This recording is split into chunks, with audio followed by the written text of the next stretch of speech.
plant. It's all about the basil plant. It's running hard in these seas right now. We have had a very light, enjoyable day in the sun. Zero wind. Basil set the jib up like half an hour ago. Just waiting for the moment that this wind starts picking up. So it's coming right now, and this wind may be here to stay to take us all the way to the Strait of Gibraltar. So we have 600 miles east to go. We went 250 miles north, so we can kind of run off at 90 to 100, kind of run off the waves instead of pounding into them all the way down. So we sailed north to go south. That was our plan anyways. We'll see how it pans out as we work our way south here. Put that out the orifice. Go up to go down.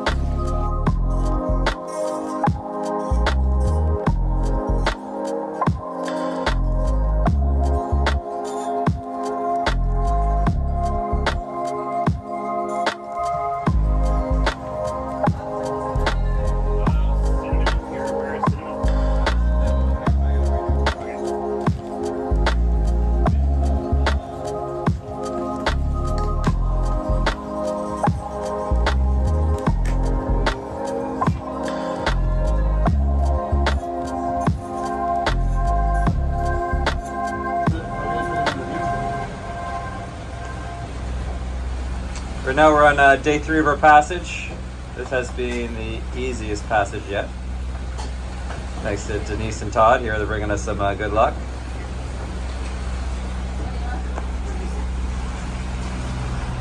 And Todd is going after my waffle making. Oh yeah, the crown. He's trying to one-up me here. Never one up the captain. We're gonna find out. Those are big. Those are big holes. There you go. Oh, that's No, it's too much. Oh yeah. okay. Let's see what this does. Tell me what's in your waffles. No, I cannot. It's a little secret. It's a family. It's a family secret. Let me get back to you. Not cakey. Okay, so what do we have? That's the waffle off here. Yes, I would say it's less of a cake waffle, more of a light, airy, fluffy waffle, if you will. That's what I like to hear. Oh, that's a pretty good compliment right there. You know. Ooh. I'm not certain whose I like better. I might have. Any waffle you don't have to make is the best one. Exactly.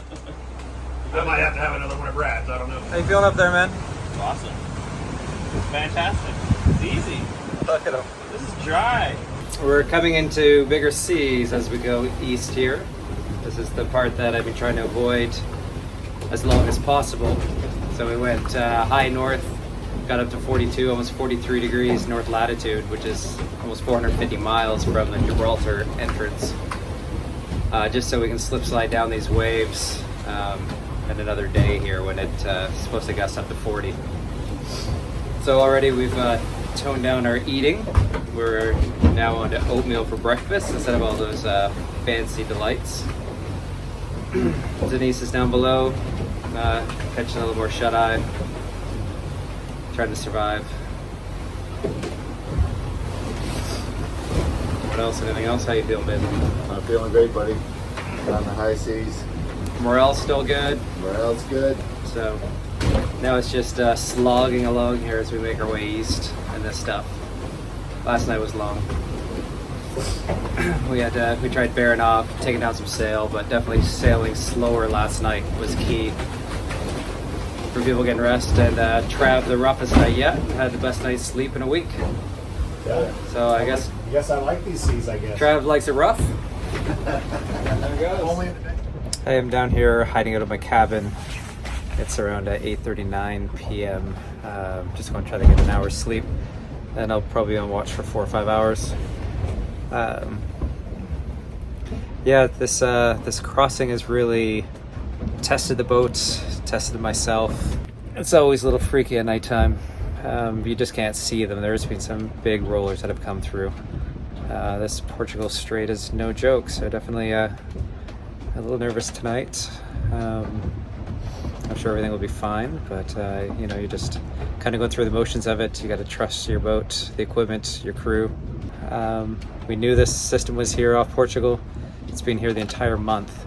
So our tactics were to go north from the Azores up to like 42, 43 degrees north latitude, so almost 400 miles north of where we want to go through the Strait of Gibraltar, and then run across and come back down into this. So we're doing exactly what we had planned to do. We would have never made it across, and we would have got pushed too far downwind had we just left the Azores straight to Gibraltar. And so there's currents running down through Portugal and it rounds and down Africa. So if we got too far south of Gibraltar, it'd just be a grind motoring to try to even get back into Gibraltar again. So we chose to go high and then work our way down from here. So we have lots of leniency going down. We could even go with the waves, but the problem is if we just go straight with the waves, we're going to be in the system a lot longer. So we want to just punch through it. That's it.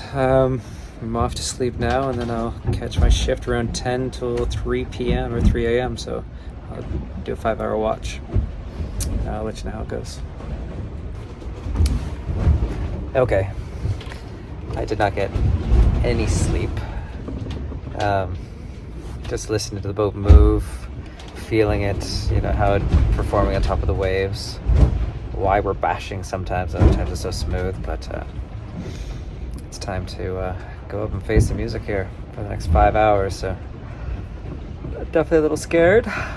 Yeah, a couple points in this trip so far that you know who Mother Nature is, and you're just hoping to play nice with her.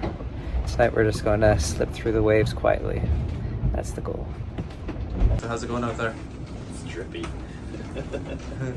It's like the space mountain ride at Disneyland. You don't know when you're going to drop because you're all in the blackness, and all of a sudden the floor drops out from under you. Lovely. Good fun. Enjoy your watch. What's the wind speeds? 30, 32. 32. Yeah. So I brought in Genoa a little bit. It is now 3 a.m. I just handed off my shift. It's pretty nervous coming up. Taking that, if you go outside, you just hear the wind howling. Oh, Hangtime does so well in these waves. Yeah, it just kind of starts to slide down a little bit, and then that'll probably pulls over to port, and you kind of see the back slide on that wave, and then you're up over the other side, and then the jib picks it up and kind of brings it back to neutral again, and you just repeat. Hit 39 knots of wind, and when that happens, the boat just starts to go downwind automatically, so your true wind speed starts to drop. So otherwise, had a couple vessels tonight. There's one that's a little bit a ways away. Both of them moved for us, which is really nice. They just asked how much would you like.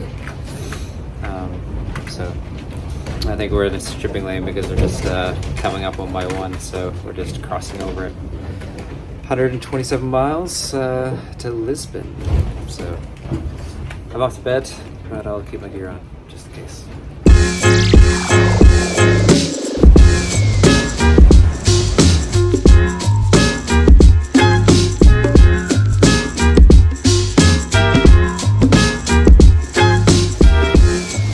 I am getting a little beard going on here. You're out of control, bro. The hair, Like, that's I like, don't know. you're on next level. Like, even Basil said something about how you look this morning. Like, Yeah. homeless, maybe. I'm not sure if that was the word that was used, but Or a sailor look, I think, might it's definitely a sailor. You're be definitely, more like you're definitely going to have to trade the cat in and get a monohull and sit outside all day in the rain. That look. definitely yachty material.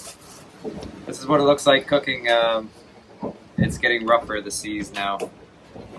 He's got to move with it, Brad. The Trav's danced around in here. Yeah. Oh, I don't know what they would do on a boat without an island, Yeah. because you're constantly bracing yourself trying to cook. So, it's pizza night tonight. Pizza night and 30 knot winds and wow! Oh, and waves coming on top.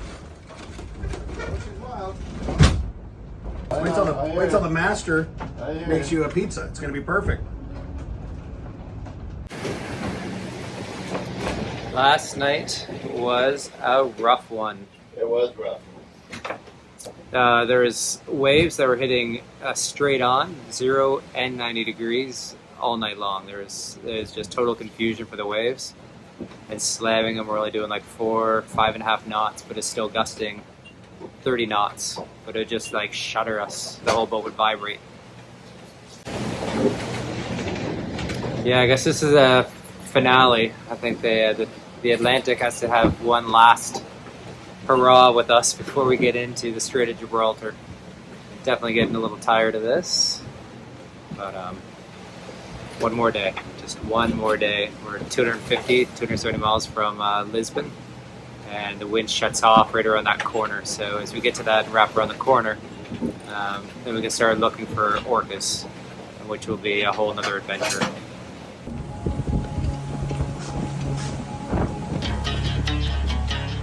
Quiet now. There's our ship gauge right there. It's ready for it.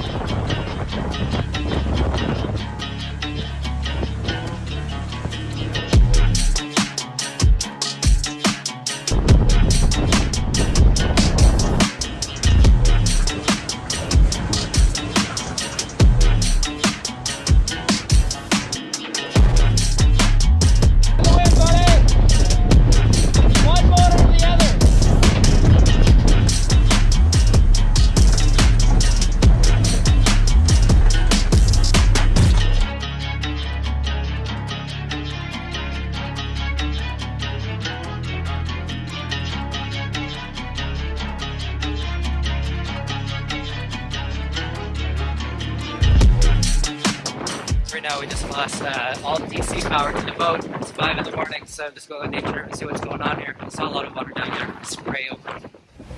We probably took the biggest waves we've had on Hangtime yet, well over 20 feet. So it feels like you're almost tipping over in a catamaran, which is not cool in the ocean. We got a 3-whistle blast. One of our protocols here at the helm, if there's any issue at all, based on the magnitude of the issue, you blast. So we had a 3-whistle, and we came up at 5 in the morning to find out there was no power on the boat at all. So we had lost all instruments, VHF, all that stuff. So scary. I mean, just coming up and not knowing what to expect.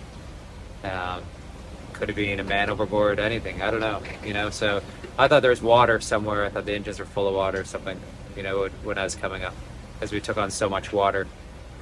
So we had to time it in the big seas. Basil did an amazing job keeping the boat between the waves, essentially, while Trav and I timed going down in the engine compartment. There's a couple times we had to run away, close the hatch quick, as a wave just flew right over the back of it, and then I ended up just going right inside the engine room to try and diagnose it. All the batteries, electronics, everything in there was salt-crusted water on it. So we were obviously taking a lot of water in the engine room just from the sheer amount of water going through. Diagnosed it as one of those cables for the Victron going into the BMS, and that was sending a low voltage or a low power to it, with it not being connected, and then it's shutting off our low voltage disconnects for the whole boat. So I got that back going again. I have not fixed the Victron. I haven't changed the cable, so we've had no AC on the boat, no AC power, and got the DC going. And then we tried to hand steer it between those huge waves that all of a sudden just got a lot bigger. Ended up going straight into it. At one point we had Basil and Travis just hanging on the winches right in front of me, just holding on, and we're really going up a face of a wave, just to peek over the other side. And then after a couple of those, there was one steep one, and we just came right down the other side, right into a trough, and just like slammed the bows right into it, and the water just came right over. So we knew that wasn't ideal. A long-term solution, we took down the main up top, or I did, and we turned the boat around, and then we just started running with the waves at that point. Tried to just kind of get out of it. So for probably 8 hours, we were kind of side slipping down the waves, just with our Genoa and both engines running just to keep the speed up. So thankfully, that part of our trip is over, and now it gets really, really exciting. Hangtime has not landed at any other port in Europe besides leaving La Rochelle 5 years ago. So to fix the electrical, we're going to head over to Lisbon, Portugal for the evening. We'll get here at like 11 o'clock tonight. So we just passed through shipping lanes, and I see some lights off in the distance, and we'll just kind of sneak into one of the marinas, maybe take the gas dock or something at 11 o'clock at night, and deal with the consequences tomorrow morning. But unreal, God, close to 5,000 miles that we've done so far in this thing. As a lifelong dream of mine, to sail around the world. I'm sailing backwards around at the moment. It takes a long time. I'm kind of blown away with how, but I'd say the overall, I think it'll kind of hit me once we get to land. I mean, you're kind of tired, 29 days at sea through the thing, so we still have another like 800 miles to go, I think, 700 miles to get to Ibiza. You start to really, really miss family when you're on a boat, so I think T can attest to that. But soon enough, my family will be here next weekend, so it's like pretty much a week away now. So amazing. They fly out on Friday, go to Paris, and then come down to Ibiza.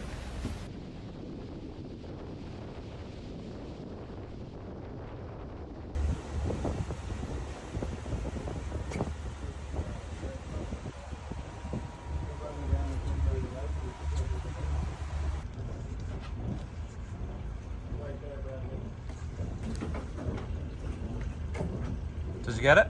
I got one horn, but not the four one.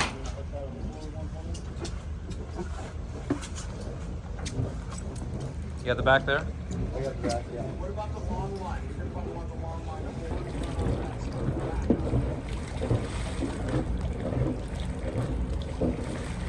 there. Uh-oh. Do the pour? Where's the tonics? It's in the underneath the seat. Oh, that's at the boat ramp. That's it. What are you saying? A little Boat ramp. stopover on our first port of call here in We're trying Lisbon, to tip it over. on our way to Ibiza. But we thought we'd And we're all very emotional. We're drowning our sorrows. take a little break for 12 hours, and Have drink a one up. little libation.